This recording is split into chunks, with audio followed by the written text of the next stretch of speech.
And good morning, ladies and gentlemen. This is your boy Grade A Fantasy here, ready for another video. I kept going back and forth. I wanted to do tight ends and defense today and wait for a little bit more news. But I'm like, you know what? It's still interesting to talk about, and I can still give you options on, if this guy's out, whatever the case is, you can use this person, that person, that person. So definitely an interesting talking piece. Let's get ready for this wide receiver preview for the Week 12 FanDuel main slate. On top, let's just be real. It's going to be soon where JSN is going to be 10,000, and then there's a possibility we could have 10,000 people at two different positions on a slate one week. JSN absolutely worth every penny here against a horrible Tennessee defense. If you want to save 600, another great option is Amon-Ra St. Brown. Bounce back game at home against a poor New York Giants defense. And then you have CeeDee Lamb. Now, the Philly defense has been playing better, but CeeDee Lamb normally has great games against Philly, and then especially more home than away. So CeeDee Lamb definitely has the advantage when you have a slot shadow for, because they do move CeeDee around, but when CeeDee stays outside, and then it's going to be more of the supreme slot shadow in Mitchell for Philly. He will look at Pickens more. It doesn't mean I want to get away from Pickens, because Pickens is it will still be a solid choice in that game as well. But yes, I will be getting the CD more than I'll be getting the Pickens. Literally, like, I actually like, I mean, obviously, if Jamar Chase was around, you could honestly say, due to the suspension, you can literally pick the top five here. But the top three is absolutely exceptional because the next two are basically injured and suspended. When we get to, like, the decent prices, like the 8,000 and down to the mid, sevens, Rashee Rice is top option. AJ Brown's a great option against a bad Philly defense. I mean, a bad Dallas defense, but I think they're gonna try to force feed him the ball with his outcries. But you definitely can't forget Devontae Smith. Rashee Rice is just the focal point of that offense. Like I said, Indianapolis is a good team. They're a good playoff team. It's a good defense, but it's not a great defense, especially in the defensive backfield. I think not only Rashee Rice, but Travis Kelce and maybe even Xavier Worthy. You could bring another person along, but when you see Rashee Rice and his targets, what he gets ever since the suspension, the lowest amount of targets he has got in a game is 7, and it just goes up from there. And then when you have, at home must win to basically save the season, because if they lose this game, they might be in trouble of not making one of the wild card spots. So they definitely have to get this game in there. I just mentioned George Pickens, nice price at 77. Now, the hype with T. Higgins, I totally understand it. But with my fantasy eye and actual football eye, with no Jamar Chase, T. Higgins is he has the talent to be another team's number one. He's just not Jamar Chase. In this case, Christian Gonzalez will be all over him. So I don't think T. Higgins is a fade, but I plan to be, whatever the ownership is, lighter on T. Higgins with the Christian Gonzalez shadow. This would have been an amazing matchup if this was early in the season. Once again, when Christian Gonzalez, was hurt for he was definitely out for the first month and a half, if I'm not mistaken. He was definitely out for at least a month. But when you start looking at some of these guys here, Yoshi Voss is definitely somebody that I will definitely get to, because the ball has to go somewhere. Speaking of tight ends, he'll have to get to Noah Fant, Flacco. And then when it comes to preseason darling, once again, there's 3 guys that I remember during the preseason that caught my attention. And I've said it from the beginning to watch out for all of them. I think I'm about to hit the third one. The first 2 are tight ends, Rondé Gatson and Tyler Warren. Mitch Tinsley, very athletic, speedy receiver, made some noise during the preseason. Obviously, with, when you have people like Higgins and Chase, and then Yoshi Voss, the solid third, Yoshi Voss doesn't barely get any targets. So what makes you think Mitch Tinsley is going to do anything? I think you should watch out for Mitch Tinsley this week. He is basically the Kevin Mitchell play from the Patriots a couple weeks ago, where he was like 4,300. I got to him 5 or 6 times. And as I mentioned, I wanted to break my curse or whatever. And like I said, I did pretty decent 2 weeks ago. I did very well last week. I think Mitch Tinsley, if you're in the 20 max, I think you should get to him 5 times. He opens up so much. And this is a situation where, yeah, a lot of targets are going to go to T. Higgins and some can go to Yoshi Vosh or whatever the case is. But on the opposite side, Mitch Tinsley should be able to at least see somewhere between 5 and 7 targets. And at 4,100, as long as he doesn't give you a zero, of course, you would want a boom score, but at minimum, if he could give you anywhere from 8 to 12, you are definitely happy with that because you can get everything else you want. Look out for Mitch Tinsley this week. I'm playing in the $3 once again for the third week in a row. Third week in a row. So I plan on definitely getting to some Mitch Tinsley. I've been putting at least 30, 40 lineups in that $3 contest the last couple of weeks. So I can see myself getting to Mitch. I got no issue getting to Mitch Tinsley, being way over the field on Mitch Tinsley. I mean, it's not going to take much, but for me building, I don't have no problem getting to Mitch Tinsley 10 to 15 times at all.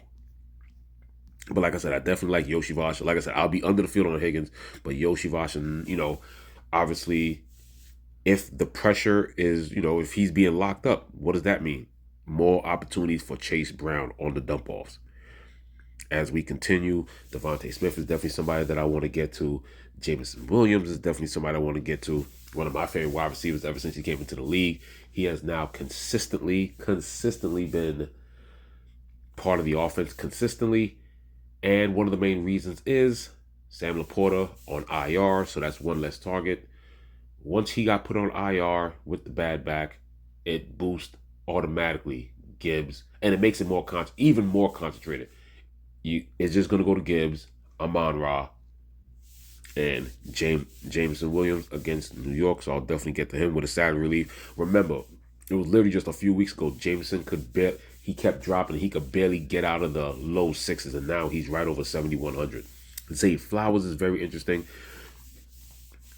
16th opponent rank. That's more like you could probably drop it another 10 spots because Jets secondary is already bad enough. Ever since Sauce, it has gotten worse. So, like I said, even though it's weird because obviously if a wide receiver has a big game, the quarterback obviously is going with him. But like I said, with Lamar not running with his upside, you can still get to Lamar for some stacks. But I think this is really all about Zay and Derrick Henry really this week. Like I said, it has really been, like I said, it says 16th, which is middle of the pack. But ever since Sauce was traded, the Jets are playing like a bottom 5, bottom 7 in the league pass defense. If you're looking for interesting bounce back, he should carry some ownership. Like I said, I somewhat respect the front seven, but I do not respect that defensive backfield of the Steelers. So you can have Rome Odunze is a good option at 6,900. Is another play that I like. Steph Diggs. Here's the interesting thing about Steph Diggs. We definitely have sample size, and guess what? As bad as that defense is, they lower the ceiling on number one wide receivers on the opposite team. So now, if we go here, and let's get to the Patriots, my favorite play is not Diggs. It is Kayshon Boutte, who has now returned 2 straight full practices. This is once again not a fade because now it's not as expensive as Higgins, not 7,700. Diggs is still a fine play at 67, but for almost 1,000 cheaper, best believe I will be getting the Kayshon Boutte as he gets the rest of that travesty of a Cincinnati offense. For some reason, I forgot the cornerback that normally guards the wide receiver, and sometimes it's just the way they bracket the number one sometimes, which adds more attention to the left side where, the number one would be. Now Kayshon Boutte has the ability to travel deep. I think Kayshon Boutte will definitely get some over the top opportunities along with Demario Douglas. But yeah, my favorite wide receiver is not Diggs. It's Kayshon Boutte. Cincinnati has been able to lower the ceiling, not shut down, but lower the ceiling to top wide receivers. I think the top wide receivers this season average somewhere in the low teens, somewhere between 11 and 13. That's fine for Diggs' price. But like I said, all number ones this season have not really taken off.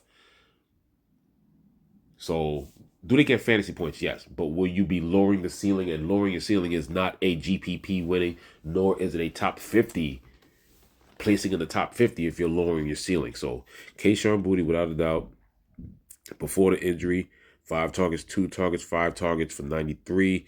He definitely has big play potential. He was hooking up with May consistently in a 3 week span, especially throughout October. 4 touchdowns in 3 weeks, and then the injury came. So he's been out. The hamstring is fully ready and healthy to go. He just finished his second full practice. So, like I said, it's another one of those, hey, I see a wide receiver in a great spot, but maybe the second option might be a little bit more profitable and salary worthy with the opportunity that they have. As we continue here, Brian Thomas is still limited, but it looks like he might come back this week. Big news is obviously Harrison, which was suspected to at least miss 2 weeks, is out again. So we'll have another week of Michael Wilson and Greg Dortch, 63-55. Both guys definitely still viable again. Will we now? I always said that is the overrated defense, and yes, the 20th opponent rank. I think that's another one that's like 23-24 and under. Now, do we get Michael Wilson game like last week? No, but even for 6,300, you'll be happy with half of that. So Michael Wilson definitely looking very good this week once again. Greg Dortch playing a complimentary role, and then of course you got McBride. So Cardinals definitely looking good this week. Like I said, the Jacksonville defense is the defense I have no problem attacking at all. Not a defense that I respect or fear when it comes to getting a fantasy output. As we scroll down even more, whatever Sims you have is still going to spit out Wandale Robinson. He's in a great spot because Detroit is definitely should be up by multiple touchdowns. So Wandale should be getting even more. Wandale should be getting even more receptions short and just volume in general. But I've pretty much faded that. I've never really got to Wandale.